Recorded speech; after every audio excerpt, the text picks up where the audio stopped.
در خیسه‌اش کودکی میپرسه چرا و جهان هنوز در سکوت است. برای ازدی جان دادند، برای حقیقت زنجیر شدند. چه دلهایی که از تپش افتاد فقط چون خستند ازت باشن.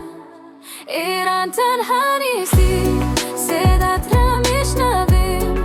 اشخرش که مصر بار نمیگردانیم. از لحظه دستی به سوی دوست، قلبی پر از همدردی و نور. شانه به شانه میشتیم، ایران با تو هستیم همیشه. کودکی دزدیده شده، رویه شکسته، تنهای زخمی، روحای خسته. بیگونه بیپانه لبهای بسته، چشمه پر از باشه. اما هر زخمم فریاد میزنم.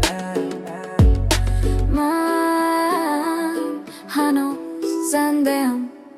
ایران تنها نیستی، فریادت را میشنویم. درد ما سکوت نمی کنیم.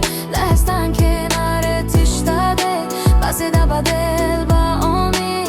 در روزی که خورشید آزادی بر خاکت بتابه دوباره.